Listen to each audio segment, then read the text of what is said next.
What's happening, my Jack family? Coach Scott here, jackedAt40.com and shreddedAt40.com. Today we're going to talk about how to stop overeating so you can get lean and stay lean after 40. This is a topic that has come up a few times in the Jacked After 40 Club this month. I think it is something that a lot of us men over 40 can relate to, so thought I would share some of my responses with you here and we can get a conversation going, sharing our experiences, sharing what has worked for us. I'm going to share what has worked for me and the advice that I've been giving to my clients. I see two common scenarios that often lead to this overeating experience. Number one is being overly restricted with your diet throughout the week, then allowing yourself a cheat day, a refeed day, where you can eat all your favorite treats, whatever you want, and then once you start eating those treats, you have a tough time controlling yourself. Then you start thinking to yourself, holy smokes, it's going to be another week before I'm allowed to have this again. I'm going to be depriving myself for a week. I'm just going to eat as much of this as I can, pig out, get it done and over the way, then I'll be extra restrictive throughout the week leading up to another refeed after that. That is common across the board in our bodybuilding industry. The other scenario is social situations, being faced with temptations when we're out with friends or family. And this has been something that one of my members of the Jacked After 40 Club has been presented with throughout the month. I think the weekends that he has his children with him, they really like to do a lot of baking, and it's a part of their fun experience together, their time together. They really bond and connect over food, and that's a wonderful thing. That's a beautiful thing. We really do connect with food. It's a very positive emotional experience, and I think food in general, like when we eat, it should be a very positive, enjoyable experience. Whether you're dieting throughout the week, whether you're restricting your calories, everything that you consume, you should thoroughly enjoy. You shouldn't be eating it just because it's a fat loss food or anything like that. And I really encourage you, like, the more joy you can get out of the cooking experience, even when you're in a fat loss phase, even when you're preparing whole, natural, nutrient-rich foods. I mean, it should be a very enjoyable experience. It shouldn't be a tedious experience, something you dread. Really, the more positive emotions you can create around this experience, the better it's going to be. But creating that positive experience and having fun, preparing foods with your kids and enjoying those foods with your kids doesn't mean that you have to eat in excess in order to make it even more enjoyable. Another experience he had this month was a surprise visit from an old army buddy. They bonded and connected over food, but once again, he couldn't stop himself from overeating. And another time was a friend that he visits. Whenever he does visit this friend, she always spends a few days preparing a fantastic meal. And for her culture, it is offensive if you don't eat everything that she prepares. So that is a difficult challenge in and of itself. We're going to address that, but the bottom line is that these are all very positive experiences around food, a very positive emotional experience around food. But as I mentioned earlier, just because we can celebrate, we bond, we connect over food doesn't mean that we need to overeat. And actually, most of the time, as I've discussed in many of these Jacked After 40 Life videos, eating to the point beyond satisfaction doesn't bring you any more joy, and oftentimes it will lead to more harm and kind of take away from the joy of this experience. And that's the biggest reason why I reached out and asked for help in the Jacked After 40 Club, because these experiences should have been joyous experiences, completely positive experiences. But during and after the experience, he felt like crap, he felt stuffed, he felt bloated, he felt uncomfortable, wasn't sleeping well, felt lethargic, wasn't performing well. And this Jacked After 40 lifestyle is all about looking your best, feeling your best, and living your life to the fullest. When you're feeling crappy like that, you're not living your life to the fullest. You're not getting the full amount of joy from that experience. Now, it's one thing if that's only happening once or twice a year, like Christmas time, you love your favorite pie that your grandma makes and the stuffing and stuff that you don't typically have throughout the year. If you overeat a bit during those times, you feel a little bit full, okay, it's not a big deal if it's only happening here and there, but when it's happening every single weekend, it can really become a problem. And it becomes an even greater problem when you look at how you respond to that, because you feel like crap for a couple days, like 2, sometimes even 3 days afterwards. If you overeat and overdrink during that time, your focus isn't the same, your energy isn't the same, your productivity isn't the same. You're just not living your best life during those 2 to 3 days after an overeating experience. Also during that time, you tend to compensate. You pigged out, you ate a huge calorie surplus. Now you got to be in a more aggressive deficit during the week in order to balance things out and hit your weight loss goals. That's been the great thing about this Jacked After 40 Club member, is they've still been able to hit his weekly targets, his weekly weigh-ins each and every week. He's making progress progress week after week, but he's not living his best life. He's not feeling his best all the time. He's spending half of the week almost feeling uncomfortable, not feeling his best. And so when you're in order to hit his goals for the week, he's been in a more aggressive deficit. So that kind of adds on to you're not providing your body with the fuel to perform your best and feel your best those days. And the more aggressive that calorie deficit is, and that can, again, impact your energy, impact your focus, impact your productivity, impact your performance during your workout. So it's kind of a double whammy. You feel lethargic from eating too much, and then you don't have the energy because you're not fueling your body with fuel throughout the week in order to perform your best in the gym. So double whammy there. And I can relate to these experiences big time. I think a lot of it has to do with our North American society, where we really praise large amounts of foods. I mean, we kind of rate restaurants based on the portion sizes that they give out. You hear people bragging, oh my God, you got to go to this restaurant, and you wouldn't believe the portion sizes they have. And we kind of celebrate the fact that when we have to like undo our button to make room for our expanding gut, or even go to a restaurant with sweatpants on, or show up at a gathering with sweatpants, knowing that we're going to overeat there. We kind of laugh and brag about the fact that we are going to eat in great excess there. I follow diets where I have had forbidden foods during the week, and then weekend have that cheat day where I'm able to have whatever I want, and then overindulge in that, can't control. So I can relate to those experiences.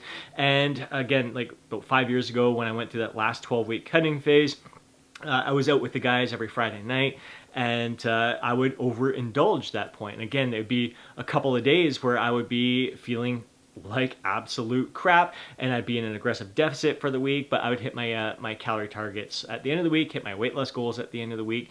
But I just really began to not enjoy that feeling of being overstuffed. Like, it really got to the point where, I mean, when you're waking up in the middle of the night, kind of like choking on your own vomit from the acid reflux there, you have to think to yourself, like, is it really worth it to overeat like that, to overindulge like that? And it definitely is not. And for me, the biggest breakthrough in getting lean and staying lean after 40 has been having the awareness that feeling like that absolutely freaking sucks. It's no way to live. It is not living your life to the fullest. It is not living a little and having fun. It is, if anything, it's been taken away from my lifestyle. And I really found I got to that point where avoiding that feeling was a much stronger desire for me than any desire of eating beyond that point of satisfaction. So whenever I get to that point of satisfaction, like a thought goes in my head, I'll just have a little bit more.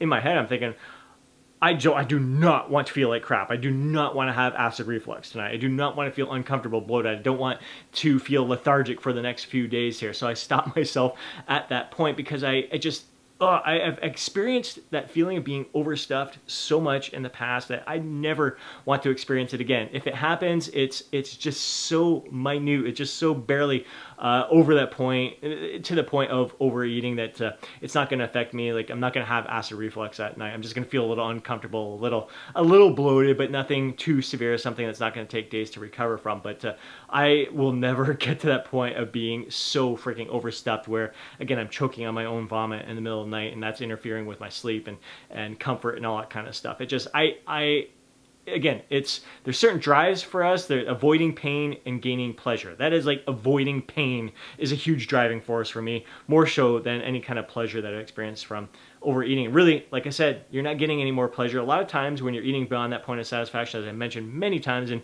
previous videos, is that you're actually not enjoying it. There's not, those bites after the point of satisfaction are not as pleasurable as those first few bites that you had when you're beginning that meal. That beyond that point of satisfaction is just not as enjoyable as it was eating to that point of satisfaction. The best way I found to get the most joy out of these experiences is to take your time eating, to savor every bite, every chew. Like, take your time chewing, taste that food in your mouth before you swallow it. A lot of people take a couple little chews and swallow it right down. They're not even really tasting the food. They're not really fully experiencing the meal they're consuming. Enjoy the conversation. Like, take time, sit there, listen to your friends, family, colleagues, whoever you're with there at this meal. Just really soak up the moment. Maybe take a few sips of water between bites there, but just really immerse yourself in the moment. Have that heightened sense of awareness of when you're reaching that point of satisfaction. Again, they say it may take 20 minutes after you're done eating to really feel the level of fullness, but if you have this sense of awareness every single day, every time this happens, you develop awareness, you kind of know your signals, you kind of know the portion sizes that you need to consume in order to reach that point of satisfaction. But again, just slow down, take your time, and just eat to that point where you're feeling satisfied. You don't need to go up for seconds. You can always, that's the best thing of this flexible dieting lifestyle, you can have another treat tomorrow if you want. You can make that fit your calorie target. It's not like this is the last time you're ever going to enjoy this meal, enjoy these foods. You can have it again another time. Just take your time and fully enjoy the experiences. My biggest takeaway when it comes to getting lean and staying lean after 40 and having fun in the process, not restricting yourself, just fully enjoying the experience, living your life to the fullest. I know it's not some weird trick or fancy fat loss secret, but these are the skills that are going to set you up for long-term success. It is the key to getting lean and staying lean after 40, and it truly is a skill. A skill is going to take time to learn and develop. And again, try to work with that avoiding pain mentality there, that avoiding pain mindset, in addition to the gaining pleasure, like the pleasure of the outcome, like feeling light, feeling vibrant, feeling energetic, having a strong zest for life, living your life to the fullest, looking your best, feeling your best. That's the pleasure that you're driving towards, and the pain that you are running away from is that pain of the discomfort of feeling the acid reflux and the bloatedness and the lack of energy and the fatigue, the lack of focus, all that stuff. That's what you're avoiding. That's what you're running away from. You're running towards the positive pleasures there. It takes time. Listen, the whole goal right now is to just have those overeating experiences to become fewer and far between. It's really important that you don't beat yourself up after an experience like that you don't feel guilty. Just learn from that experience. What can you do to improve the next time? A lot of it's going to be internal dialogue that you have with yourself. It's not so much about, well, should I eat a little less leading up to this a gathering, or should I eat before I go to this gathering? Like, those things are somewhat trivial. The main thing is just having these conversations in your mind, having that sense of awareness of like eating to that point of satisfaction, of knowing that, you know what, I enjoyed every bite of that meal. I can have this food again another time in the future very soon. I'm not restricting any foods in my diet. So I've just enjoyed this. I'm good at this point. And you walk out of there feeling a sense of victory that, hey, you know what, that felt great to push away from the table when I reach that point of satisfaction and just get on with the day, enjoying the conversations, enjoying your time with friends, family, and everything. It doesn't just have to be about the food. It's about being in that moment, present in that conversation, and just soaking it all up. You don't have to be shoveling food in your face the entire time to experience, all right, I'm really enjoying your company here, man. That's not it. You can talk about the food together and savor every bite, but you don't have to stuff yourself silly in order to get enjoyment out of that experience. I hope you found value in these insights and shared experiences. If you did, please do me a favor and smash that thumbs up button. I'd really appreciate it. If you know a fellow bro who'd benefit from watching today's video, do me a favor and share it with them. But more than anything, I'd love to hear from you down in the comment section below. Can you relate to this? Are you someone who overeats often? Do you have it tough to resist temptation, especially in social situations? I want to hear from you down in the comment below. Have you found any tricks that have helped you avoid that overeating situation? Share them with us. We'd love to hear from you. Before you go, don't forget to download your free guide, Jacked After 40. Have yourself an amazing day. Catch you in the next video.